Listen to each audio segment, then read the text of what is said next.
Okay, dear participants of this second part of the first EPATEE webinar, I would like to welcome you to this webinar. And as you have seen, we made a little survey at the beginning of the webinar where we were asking you whether you participated in the first part of the webinar last Tuesday actually. And we could see that, well, 3/4 of you actually participated already in the first part of the webinar. Anyway, for those who did not participate, we will give you in a little while a short overview over the project EPATEE and also over the stakeholder work we have done so far.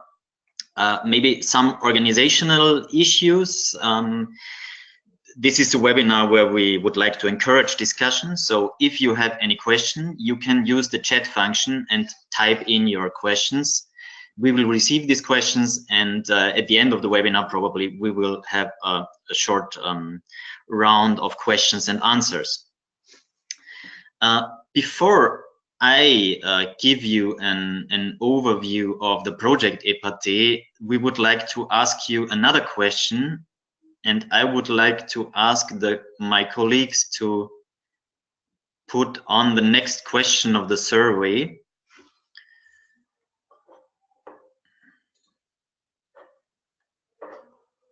Yes, there we are.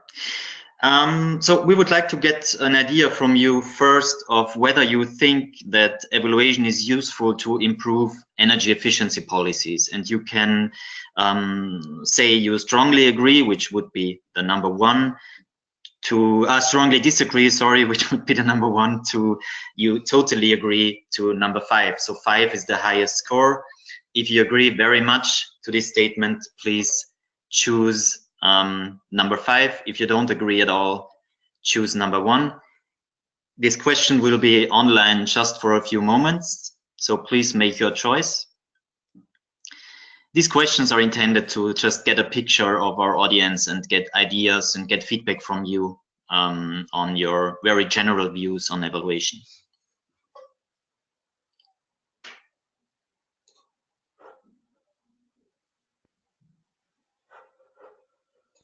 Okay, so I only see these results very tinily. I cannot really, I'm sorry. I can see them, but they are really, really small, so I cannot read them. Could this be related to the webcam, maybe? Okay, so nobody of you says that evaluation has no importance, and also in the middle part there are very few answers. 20% gave this question a 4 and 70% a 5. So what we get here, and basically, I mean, we are happy with these answers, of course, because the concept of EPATEE very much builds on the theory or the assumption that evaluation is useful in improving energy efficiency policies. So thanks a lot for your answers. And in the next step, I would like to give you just a very short overview, keeping in mind that most of you heard this presentation last week. Is my screen already displayed? No. Yes. It should be working now. So I will open the presentation and give you just a very short overview of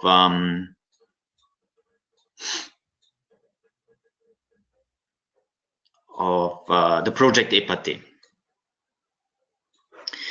Well, the title of the project is Evaluation into Practice to Achieve Targets for Energy Efficiency. So what we would really like to do within this project is to show the value added of evidence-based ex-post energy efficiency policy evaluations.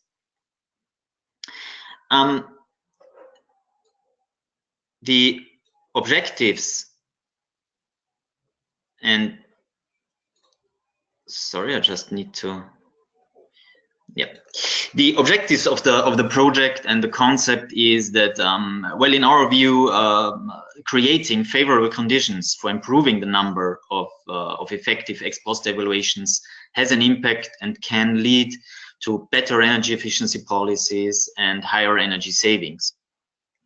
So what we do within this project is we try to bridge the gap between the need of stakeholders for effective policy making and their lack of data, and maybe also overview and knowledge over what is state of the art in evaluation practice.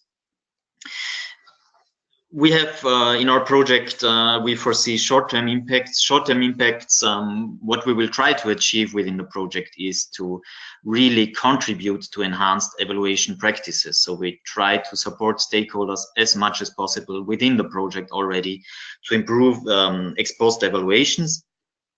Of course, this enhanced evaluation and the answers to the first question that you just gave us is an indicator for that, will hopefully lead to increased effectiveness of policies and thus increase the energy savings of these policies.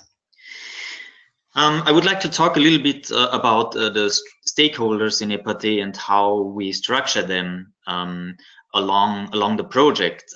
We have a core, let's say, stakeholder group, and you see the smallest circle in the very center of this diagram, which is policymakers. So of course our main target group are policymakers because they are in charge of evaluating policies and they are also in charge of adapting and changing them. But then we have other groups of stakeholders that are, some of them are even directly involved in evaluations, as the second group, the orange one, committed partners as we call them, which are ministries, energy agencies, professional bodies, which are often very directly involved in evaluation. But we would also like to reach out to other EU-related activities that deal with, let's say, similar issues as EPATEE does. And then we have special interest media or in universities. A very short summary of what we do is shown in this slide, and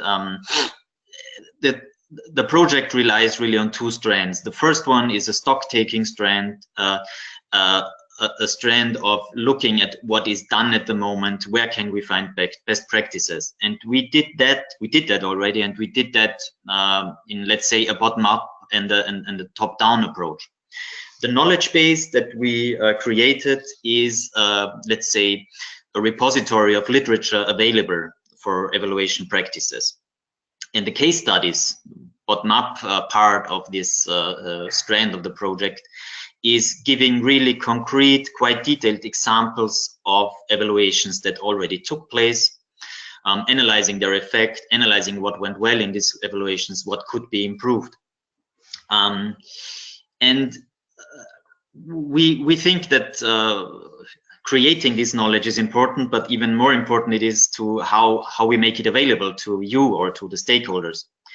And here we will start, this work package just this month or next month. We will start putting all the knowledge that we collected in an online toolbox that make these resources easily available to you. But we not only put these things on a website. Let's say we have experience sharing activities. One of these experience sharing activities is this webinar, but we also organize targeted workshops, and we disseminate the results to a broader public, let's say. So what we do is we hold events, and we do both physical workshops and webinars. We create resources on good evaluation practices, as I said before, case studies, but we also look at the existing knowledge and analyze what kind of gaps are there, what kind of main issues are there in existing evaluations. We will produce guidances on integrating evaluation into policy practice, and as I said before, we create this online toolbox. And then in a second part, let's say we disseminate our project results. So you can always have a look at our website, epatee.eu, where by and by more and more results are uploaded. You can subscribe to our newsletter. I put the link here, but you can easily find it on our website. We have a Twitter account, and you will also find on our website the first results that are available on the results page, and there you will find firstly results from our stakeholder work so far, and secondly you will find the first case studies. So having said this and giving you this short introduction to the project, I would like to give the floor to Livio and from our partner FIRE. FIRE is the organization in charge of the stakeholder work in EPATEE, and he will give you a short overview over the stakeholder work done so far. Please, Livio, the floor is yours.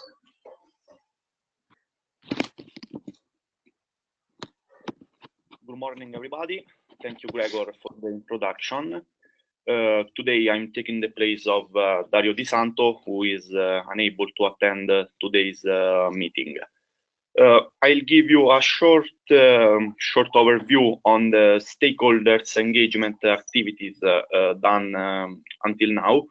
I'll go briefly, especially for those of you who have not attended to the first part of the webinar last week. So, stakeholders involvement is an important activity within this project. We start, in fact, with two main actions addressed to our stakeholders. The first one was an interview to the key stakeholders all around Europe. 25 stakeholders have been involved in this first activity, while the second one is a survey addressed to 35 stakeholders, all involved in evaluation policies, so both evaluators or evaluation customers. The aim of these two actions was to get the pictures on how evaluation is implemented around European countries, and also understand the needs and the priorities of the stakeholders in order to be able to better design our tools. Which are the outcomes of these actions? Outcomes are available in a report that you can find on EPATEE website. Here I have put the main link of the website, and in the website you can already find some other results, such as the first case studies that we performed about evaluation practices activated in some countries. Now you can find some of them. In the future, you will find many other case studies always in the EPATEE website. Now let's see briefly which are the main outcomes, just to give you a synthesis of them. Everybody more or less agree on the importance of the evaluation policies, even if, as you can read in the first paragraph, ex-ante evaluation is not yet a base activity. The second point is that the type and the extent of the evaluation varies a lot, both geographically, so depending on the countries in which the evaluation is made, or also in terms of single schemes, for example, the size. In general, large schemes get more resources. Many interviewers suggested the usefulness to have at least a base level of mandatory evaluation. This is for two main reasons. One is to give to all member states the capability to understand the effects of their policies, and the other is to facilitate the comparison between various policies and various countries. The last point, as you can read, is about the standardization. Here, the debate is still open, both regarding if standardization is a good idea or not, and regarding what can be standardized. This will be a point of discussion for the future events, however. An interesting point, always speaking about outcomes of project, the outcome of the survey is the question if evaluation is useful. As you can see from the graph, more or less half of the respondents told us that they do evaluation, but it is not able to produce effects. This can mean two things. One is that evaluation is not implemented correctly, or that evaluation is implemented but is not used.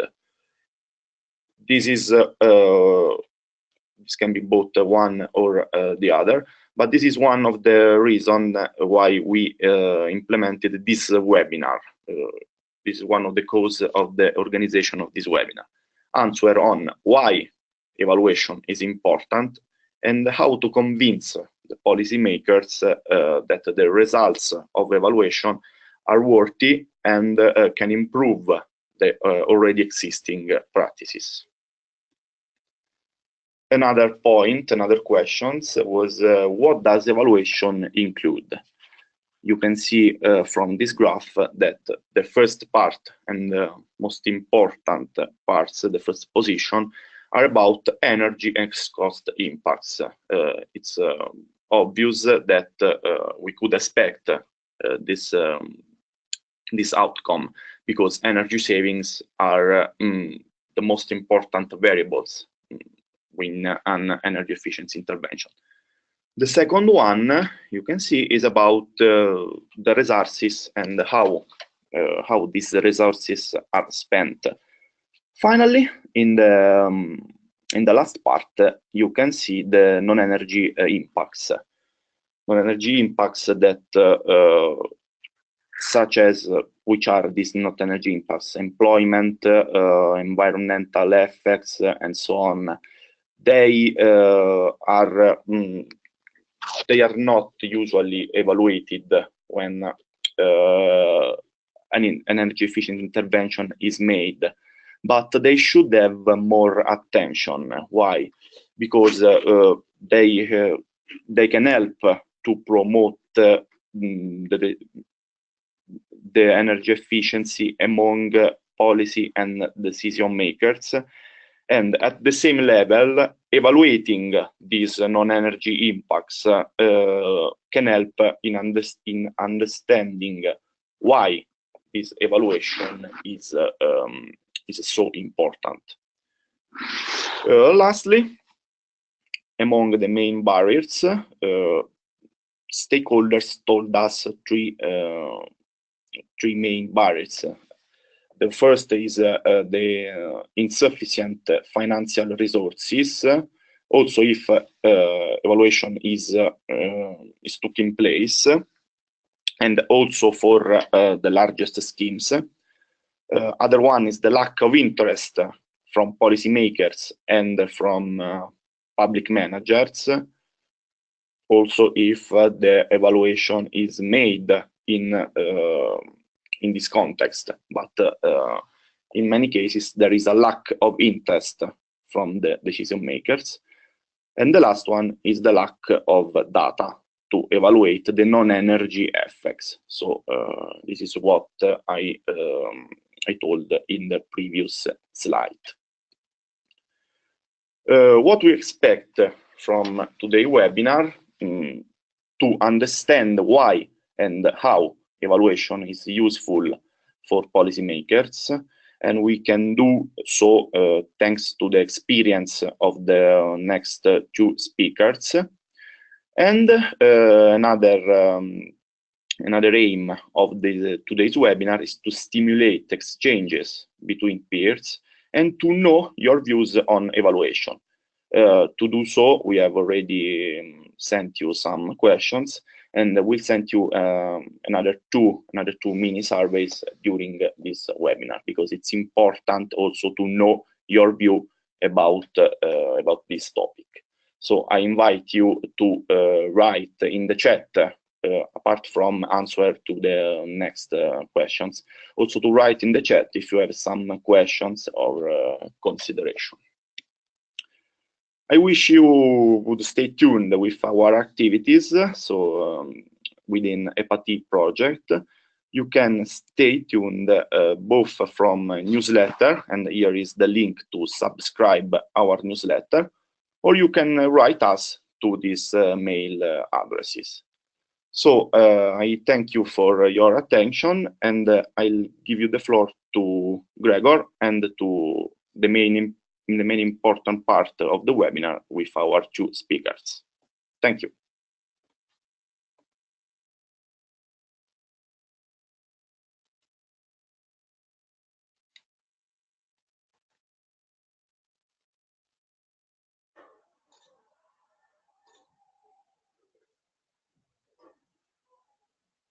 Okay, so Livio, thanks a lot for this presentation.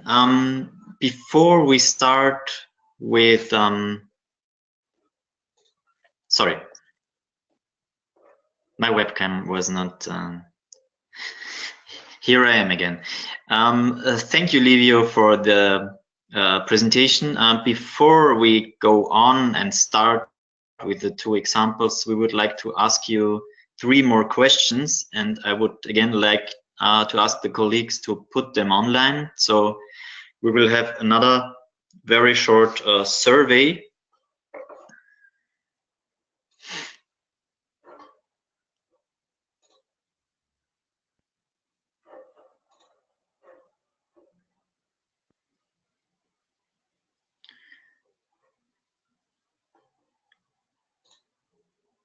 Are the questions already on the screen? I don't see them.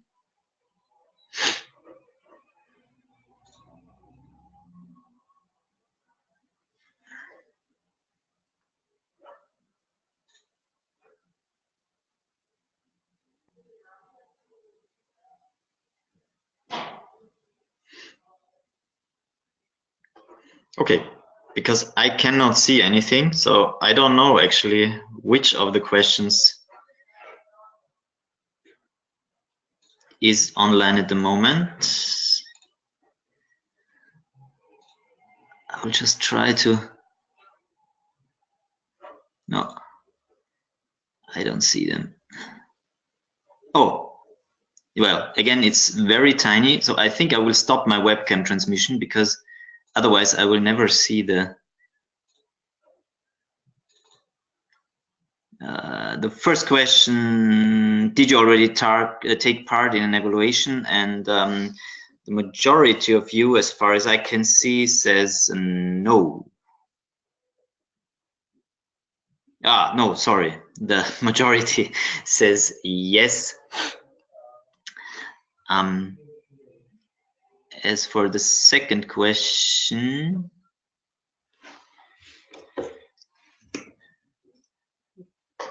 which is,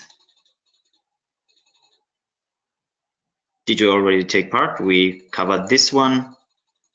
We go to the second question, which is, do you plan to take part in an evaluation in the future?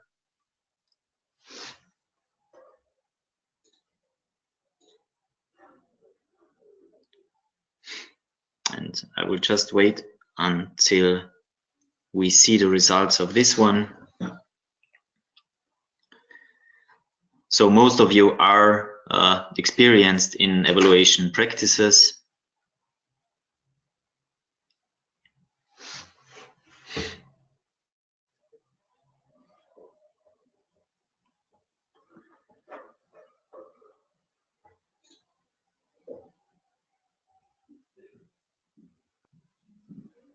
We have 80% who say yes and 20 no.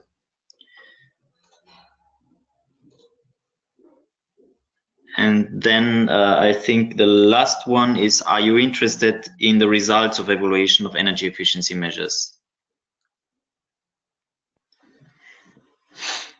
Please give your fast answers to this one.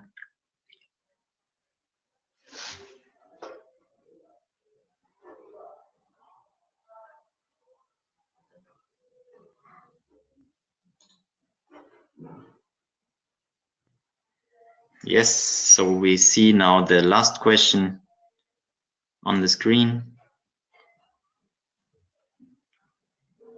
Well, I'd say that's not so surprising result. I think so. Well, if you're interested, then please stay tuned with our activities and our website, and you can also subscribe to the newsletter, as me and Livy already said. Having said this, I would like to introduce to you our first speaker. It is Peter Bach, and Peter Bach works for the Danish Energy Agency, and he will tell us a little bit about the experiences then in Denmark with evaluations, and also about the importance of these evaluations. Peter, please, the floor is yours.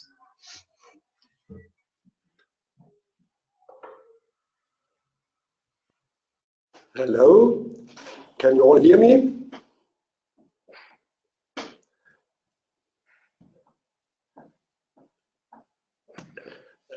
Yes, and thanks for the invitation here to speak about the Danish energy efficiency experience and evaluation. I will especially focus on our evaluation on our energy efficiency obligation schemes.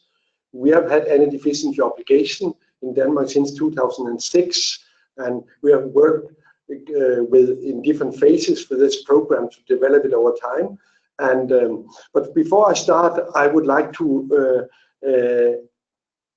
spend a few minutes words about how I understand with evaluations, and I like to distinguish quite hardly between monitoring and verification as one thing, and evaluation as something different.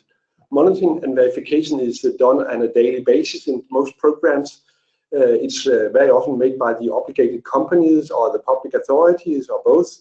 Monitoring and verification create some of the basic data which are useful for the evaluation. Evaluation is then very often, at least in Denmark, made by the end of a program or after a program has been running for some time, and then the basis for the revision of a program to the next phase.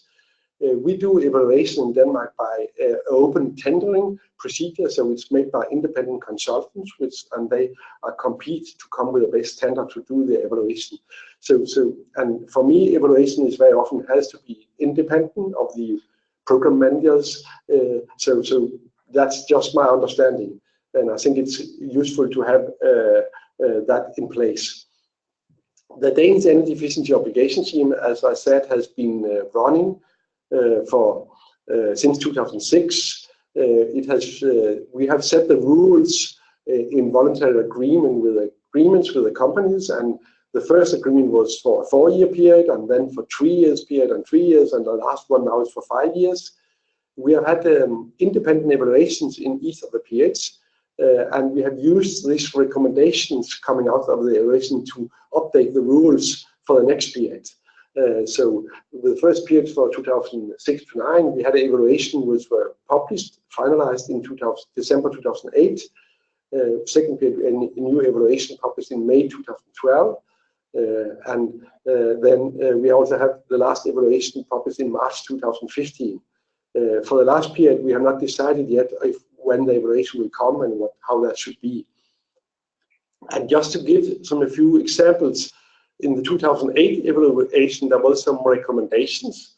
In fact, the 2008 evaluation was not only on the energy efficiency obligation scheme, it was on the energy, it was about 8 or 10 different energy efficiency policy measures within a comprehensive evaluation. So there were evaluation to other measures too, but I here only look on the measures and recommendations for the energy efficiency obligations. And there was one recommendation that we should have more focus on energy efficient industry because that was the most cost effective, and that was partly implemented in the next agreement. There was a recommendation that we should introduce a priority factor which reflect lifetime of savings, the non-ETS effect and primary energy effects. For the first period, we only count first year savings without any kind of priorities, and weighting factors was not included. But in the next phase, based on the recommendation, we include that in the next phase of our program. So that was implemented. They were also saying that we, from the first period, we had allowing to count savings from information programs, behavioral change programs, and market transformation. And one of the recommendations was that it was quite not clear if these savings was additional, so it should be removed, and that was partly implemented in the next agreement. The 2012 evaluation was, in fact, was made by some of the same consultants as made the first one. They recommended that we should have a new approach related to households because the additionality for households activities was too low. This was not implemented, it was difficult and political, not so easy. They said that we should not allow to give subsidies for projects with a payback period less than 1 year, and that was implemented. They said that some of the small obligated companies which we have involved in the program, especially on the district heating side, they don't have the competence to do this properly, so they should work together. Establish joint companies who do the work for them, and that is partly implemented, and more of them working together. They said that we should not allow savings in grids, especially district heating grids. That was not implemented because the district heating sector was very much against. Then we should make the rules clear and better, and we should do more on that. And that was, the new agreement was much more detailed, so that was partly implemented. And then we should introduce a control of costs for the obligated company which has high cost, and that was implemented in the new agreement. So we set up a new task to control and look into the cost of companies which are in the high end of the cost. For the last evaluation in 2015, they said we should allow more savings in transport. In 2000, at that time there was only a few measures allowed in the transport area. Now in the new agreement, in principle, all savings in transport can be counted if they can be fulfill the rules, but it's not so easy. We should have more information about the scheme on different levels. That was implemented. We see the priority factor should only reflect lifetime and not non-ETS and primary, and that was also implemented. We should have a higher variation in the risk priority factors to give better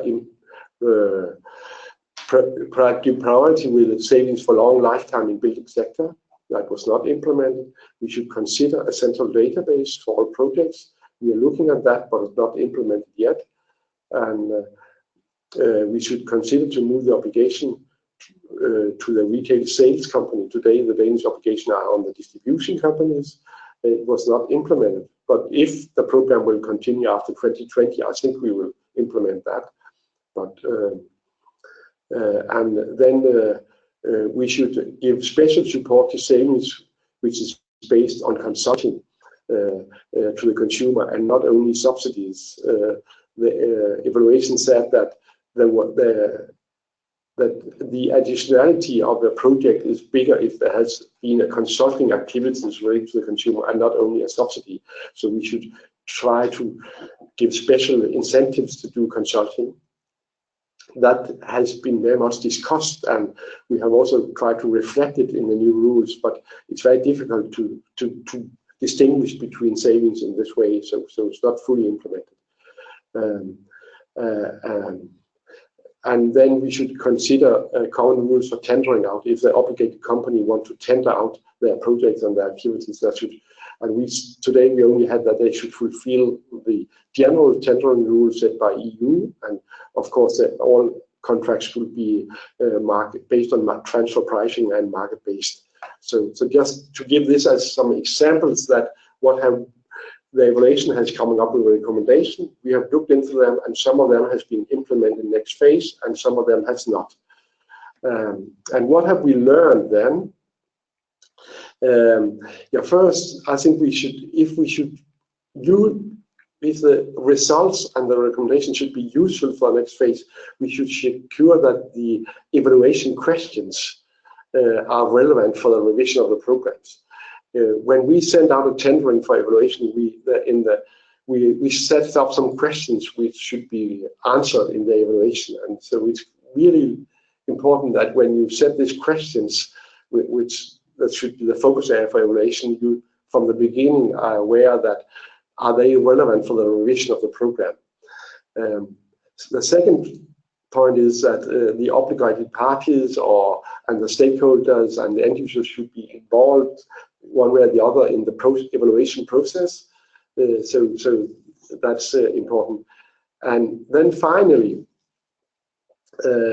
if the results should be available or useful for setting the rules for the next phase, then the evaluation has to start quite soon after a program has started. And even if we have it running a 3-year cycle, that seems to be too short, because the evaluation should be finalized maybe 1 year before the cycle closes, because then we can use the results of the evaluation to set the new rules, which should start immediately after the first phase. There should not be a break. And if the evaluation take 1 year to make, then it should start 1 year after the program has started, and then very few data from the last phase are available. So I think what we have learned is if this should be running a 3-year cycle is too short. A 4 or 5 year cycle would maybe be better to make evaluation running, finalized, and learn and implement in the next phase. And thank you for your attention. That was what I have planned for you today. Thank you.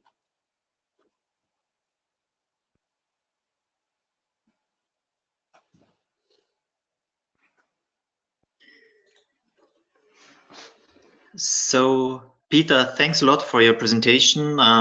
We will have some time for question after the next presentation. I would just like to highlight some of your statements. The first one is the clarification of the differences between monitoring and verification and evaluation. I think that's very useful to be reminded about that.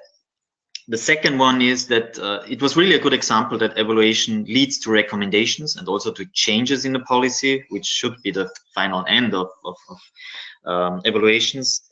And the third one, what I liked very much is the highlight also of the tendering process. So asking the right questions and making clear what you want to get from an evaluation. Thank you very much for that. Having said that, I would like to introduce our next speaker. It is Heikki Väisäinen from Finland. He works for the Energy Authority in Finland, and he will give his views or give his experiences on evaluation practices in Finland. Please, Heikki, the floor is yours.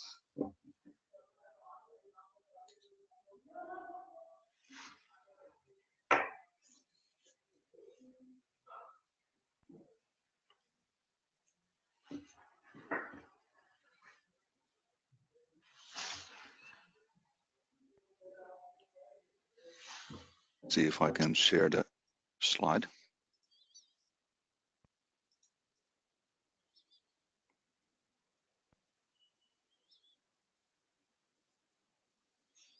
Okay, is this working?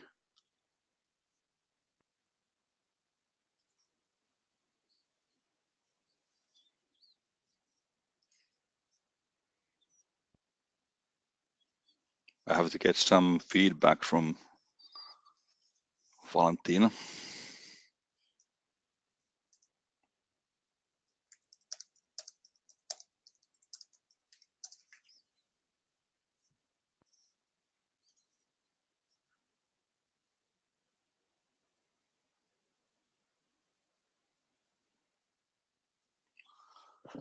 Just a moment.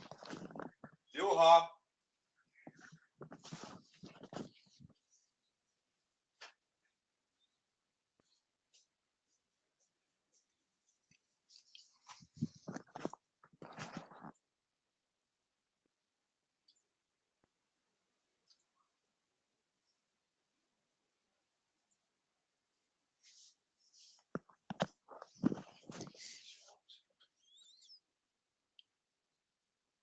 Am I on the air now?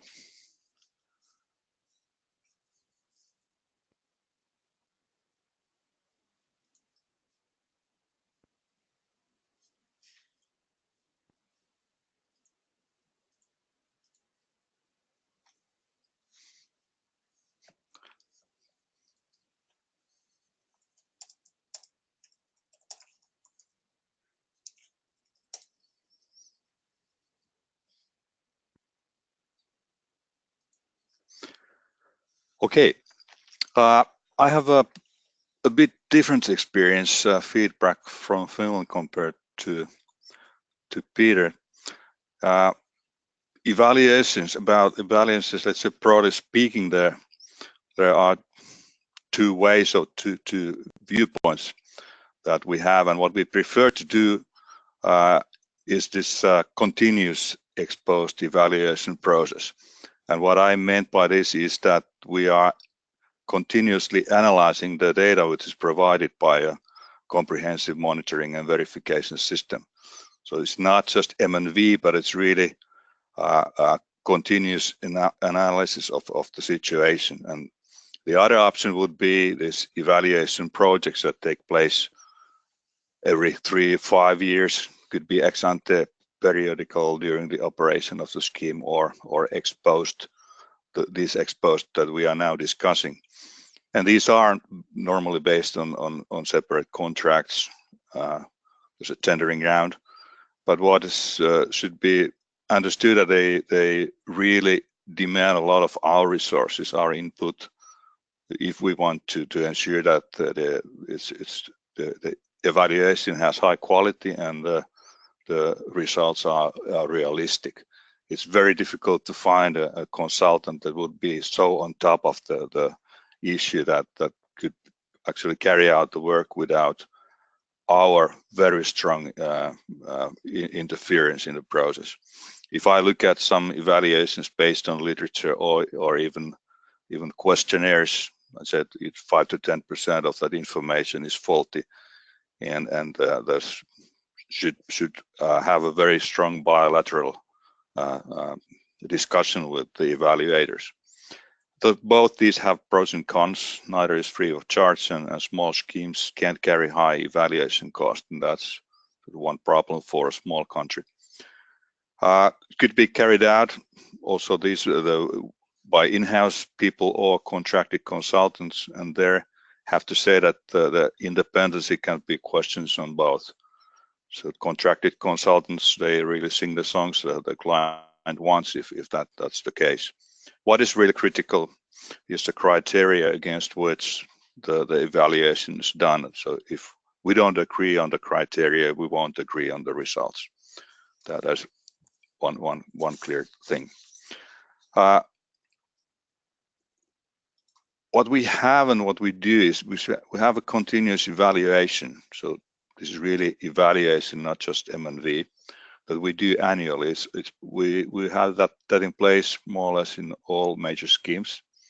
And we have the subsidy scheme for energy efficiency and RES investment since '92, energy audit program since '94.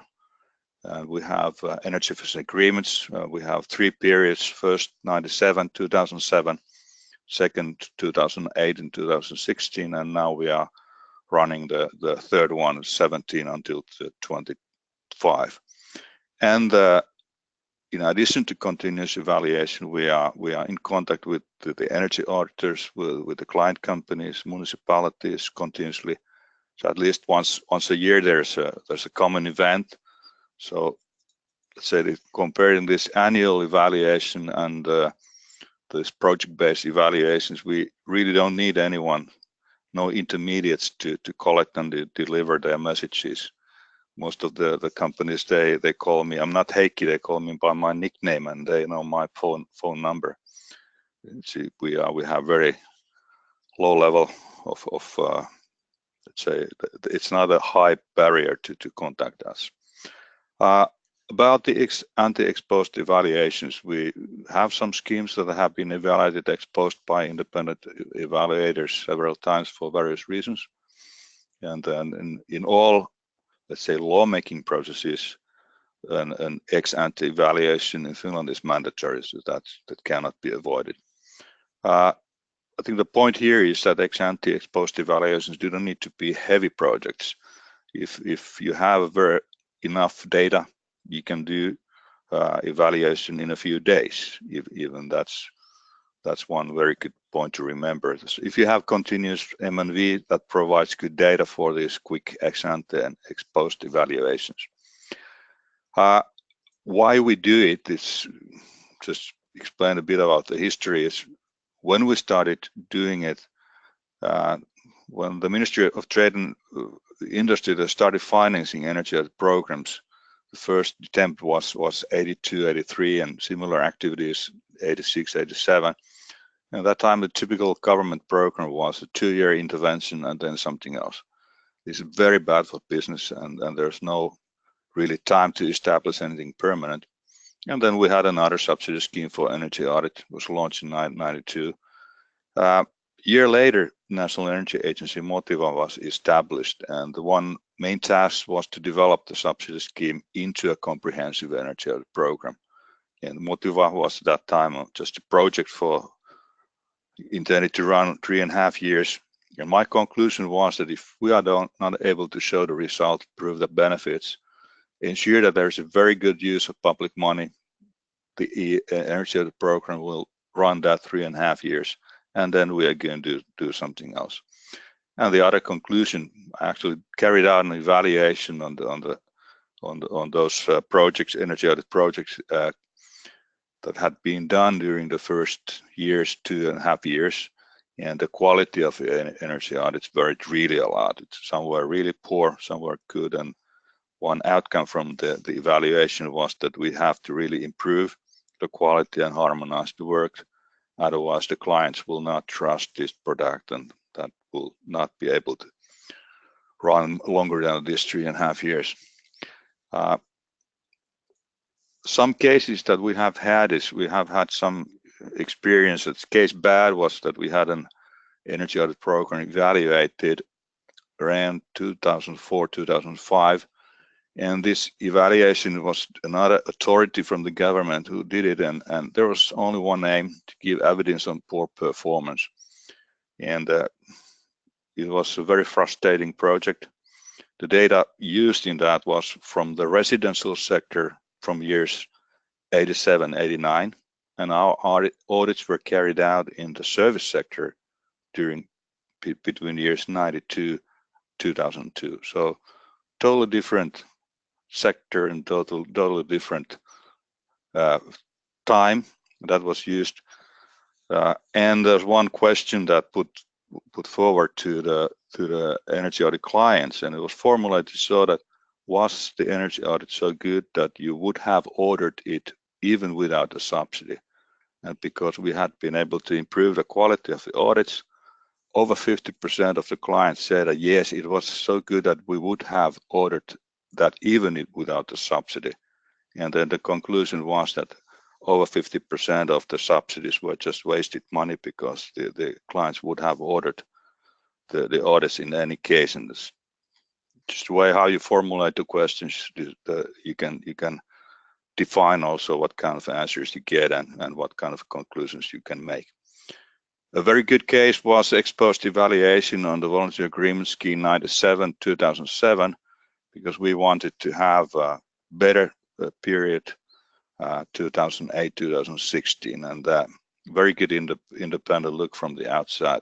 So we had 1 year project, 80,000 euros, and that some 40-50 persons were interviewed, and we got a lot of good advice how to develop the next phase. The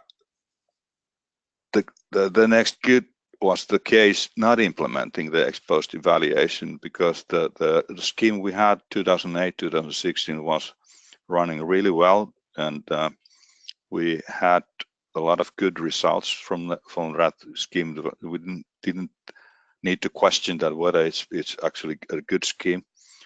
And instead of having an evaluation, we had meetings with all the relevant stakeholder groups, and we talked through all the issues. We showed where are our red flags, and they told us where are their red flags, where we can go, where we can't go, and they gave some good proposals that we actually then integrated in the next period. And one good case was that's what I call quick and dirty, just a few days. There was an idea in already 95 that the kill that terminating the subsidies for energy audits, and it was the reason that we had a really bad recession in a few years earlier, and when the economy starts to recover, then the normal thing what the government does is that they start cutting their costs. And then what I did quite quickly is that I calculated that the government got the subsidies back in tax revenues, and even much more. So based on the good annual data we had, I was able to prove that this would be a very bad option to shut down the audit program. So this is about the continuous annual ex-post evaluation. The main aim is to provide us the data for better understanding on the situation, and it's also for the reasoning for any decision making. Concerning energy audits, some data is really nearly online. We're able to track what happened in 95 when the government first terminated the subsidies for energy efficiency investments. Then that affected immediately also to the energy audits, because the clients thought that if we were not getting subsidies for the investments, why should we be doing the energy audits? So that was a message we could deliver to the ministry, that these are really connected. And also we were following what Article 8 mandatory energy audits, how that affects our voluntary program, and we follow the situation closely in 2014. Concerning voluntary agreements, we get preliminary information from the previous year before summer, and comprehensive reporting is complete in October. So we have a full picture what has happened. So it's very important to know what is going on, and that what can be done, that is another question. But I think that also in Peter's presentation, you saw that there are proposals that the evaluators do, and some are okay, but some are not okay. So some could be okay, but you're just not able to do it. And we do it ourselves, mostly by Motiva, because we are doing the evaluations mainly for ourselves. So the same data, of course, goes to Brussels. And the point here is that because we are running the programs, we have the best expertise on energy audits, voluntary agreements, and also we have the best expertise on monitoring, verification, and evaluation processes. So for us, this is a choice between a smaller effort every year versus a bigger effort, for example, every 5 years. And we think that with this smaller effort every year is better for us.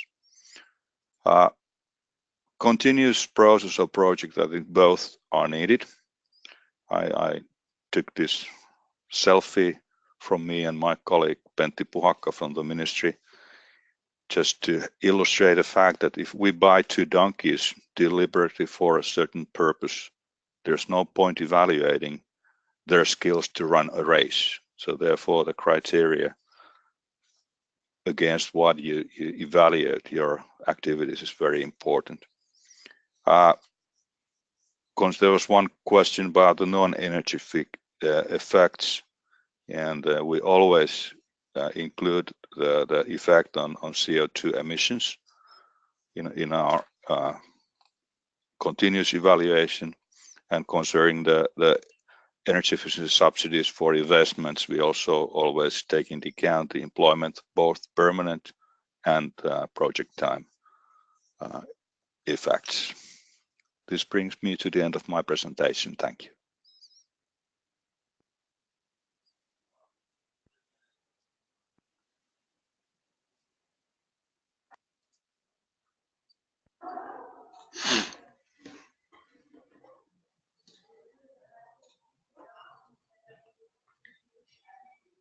So, Heikki, thank you very much for your presentation. I would just like to, I took some notes. I think one keyword that appeared in your presentation and that is also kind of chasing us in EPATEE is the independence, and there are pros and cons probably for all kinds of solutions. Just it is important to think about the independence of evaluations. And then what I think both presentations showed was this importance of a regular process. So first of all, of course, MNV and MNV as the basis of evaluation, but also including evaluations in the policy cycle, really. So thank you both, Peter and Heikki, for your presentations. Now I am waiting for questions in the questions and answers round, and I would like to ask my colleagues to send me the first question. Okay, there it is. There is a question to Peter on the Danish case, which is, what are the non-ETS effects mentioned about the 2008 evaluation? Please, Peter. So what are the non-ETS effects? Thank you. Yeah, that is. There was a suggestion that we should give special credit to savings which reduce CO2 emission in the sectors which were not covered by the EU emission trading schemes, because we had a national target for reducing the CO2 emission in these sectors, and that's quite strong and tough for Denmark. So we should give special credits for savings in these sectors. That's heating, individual heating in households. That's savings in industry, with smaller or medium-sized enterprise which are not covered by emission trading schemes, and so on. Okay, thank you. Is there another question from the crowd? Please don't be shy. Again, Peter, were the obligated parties involved in the evaluation process, and if yes, how? So you talked about MNV and the involvement of obligated parties in MNV, but were they also involved in the evaluation?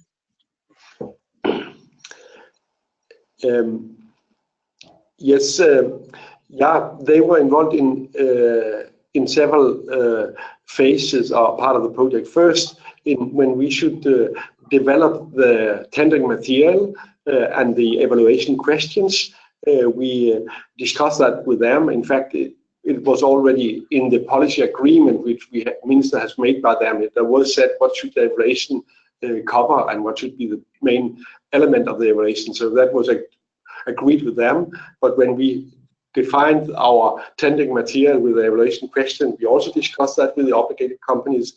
And then when we have selected the evaluator, the consulting company who did the evaluation, we established a group where it was not a steering group, because the evaluation was published only in the evaluator's name.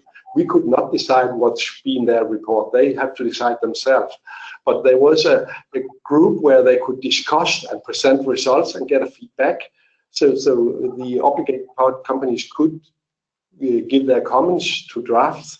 And of course also then the evaluator was also doing a lot of interviews with the obligated company to see what was working well and what was not working well. So they were involved in several respects. So yes. Okay, thank you. Is there another question? Yes.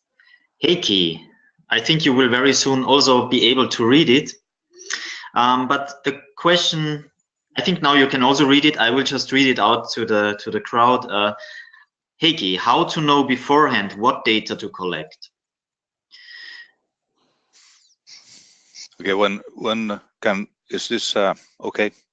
Can you hear me? Yes.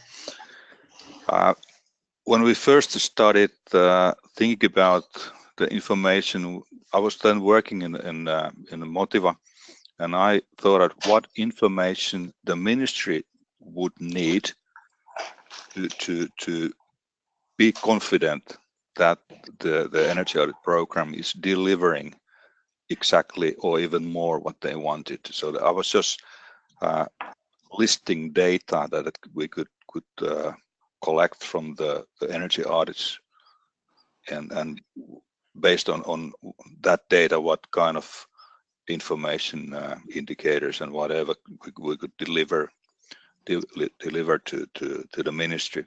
That was for the energy audits. And with the voluntary agreement scheme, we actually look at what all is in the agreement, so that we listed whatever obligations there are for the companies and for the municipalities. We asked them to report on those obligations, how these are fulfilled.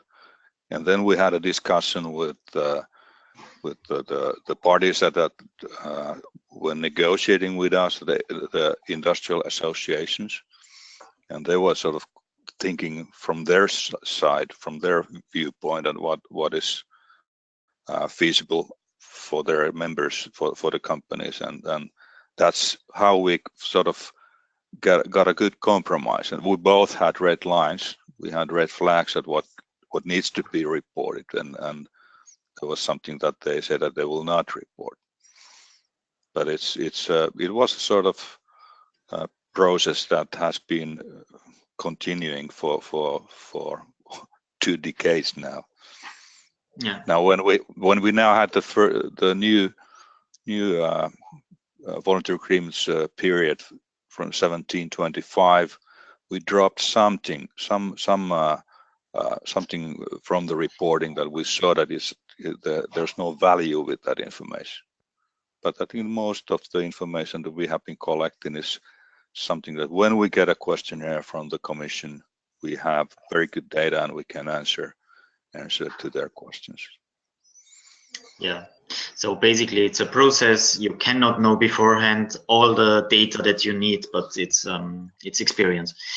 Heikki, another question to you. How many people are in Motiva involved in evaluation tasks? I think there's a group of 4 people. Everyone knows Ulla Suomi, who's leading the show, and there are 3 in addition to Ulla.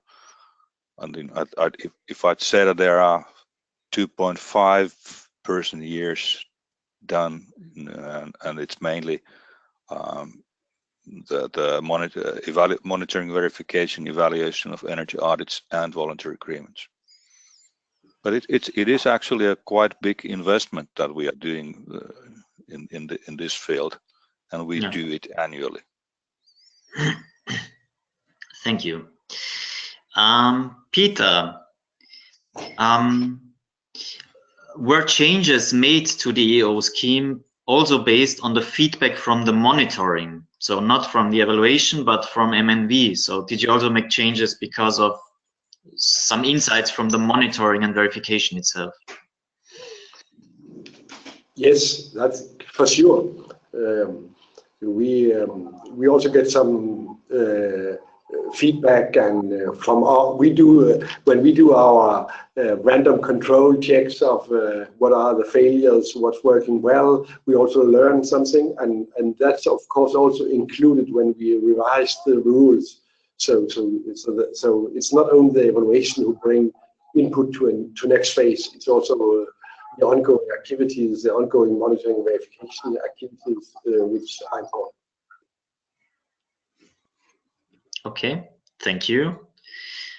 There are questions coming in. Heikki.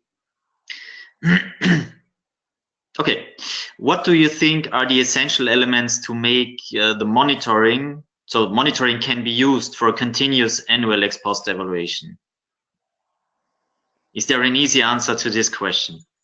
Well, I think the one essential element is like when we are dealing with voluntary agreements, that's a voluntary approach. That we put a lot of effort to that we have very high percentage of reporting. We look at the energy intensive industry, it's practically 100%, and I think the lowest sectors it's around 75–80%. So that's one very important element. We have to agree on really good reporting. That's the way you can collect the information you want, and it's the overall, let's say, credibility for the scheme. Then you need to have a very good system where people insert the data they are required to insert. That's one thing that no one likes reporting, no one loves that, so it has to be easy. You have to get the information you need, but you have to make it very easy. Then third element would be that you need to have a very good advisory service to the people that are doing the reporting, and there's a huge amount of emails coming to Motiva when the deadlines are coming closer, and then I think there will be a few weeks that the people don't do anything else, but they answer just the questions because they are real questions. And it's not a correct answer, even it could be the correct answer that the problem is with the chair and the computer. But then people are changing in the organization. There are always new people that are doing the first time, and that's that you really need to concentrate on high quality and fast advice to those entities that do the reporting. I think that would be the three elements. Thank you very much. Another one. Are the regular monitoring and evaluation activities also used to provide a feedback to the parties who are involved, to the participants of the voluntary agreements? So do you use this also for communication activities to these actors? Yes, it's I think from the first period, 97–2007, we learned that the reporting cannot be a black box. If the companies cannot utilize the information they report, they will lose their interest. It's not motivating, and we have been improving, say, the features of the reporting system, that companies, whatever they have inserted into the system, they could use it by themselves. They can extract all the data they have sent, and some say that it's very handy way of sort of storing their own data. They can use our agreement monitoring system and whatever they have put in there during the, say, last 15 years, they can get information and they can follow their own progress. It's not easy to develop features that are sort of serving the companies, but this is one thing that we really try to concentrate and let's say invest in these features. What would help the companies, and the companies have all kind of different reporting requirements than just a voluntary agreement, and our voluntary agreement reporting helps them also in that.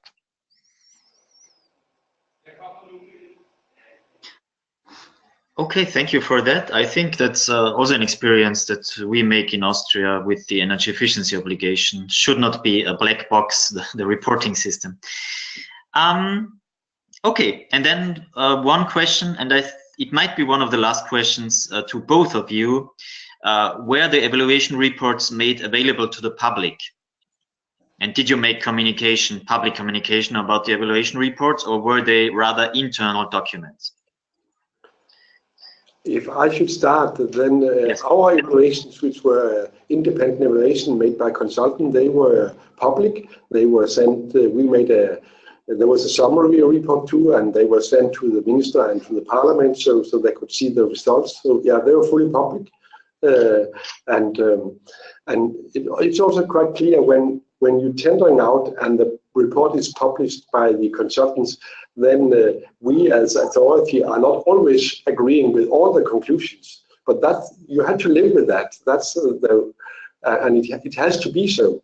And the minister is maybe not happy either with all the conclusions, because it is consultants who come with their views. And so that's. But they have been public and they are available in Danish on our website. So they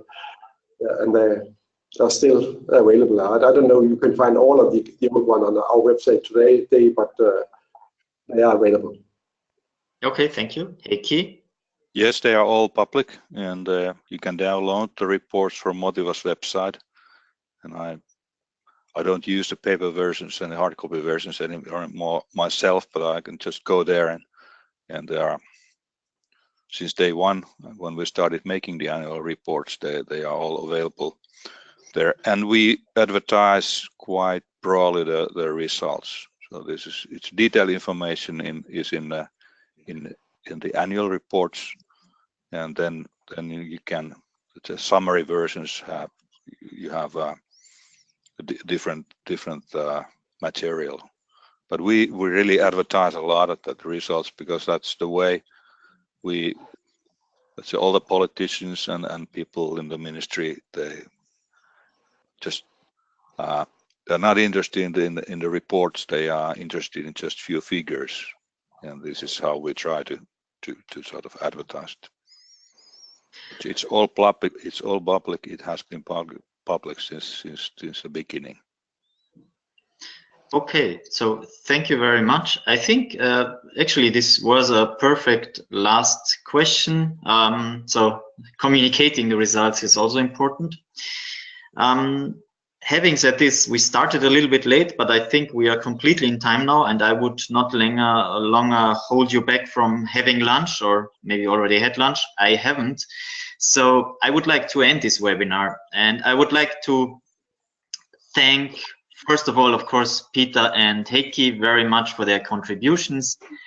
I would also like to thank FIRE for the organization of the webinar and all of you who participated. And again, I can only tell you, go to our website, EPATEE EU, and subscribe to our newsletter, so you will also get informed on the next webinars. Thank you very much, all of you, and see you very soon. Goodbye. Thank you. Goodbye. Bye-bye.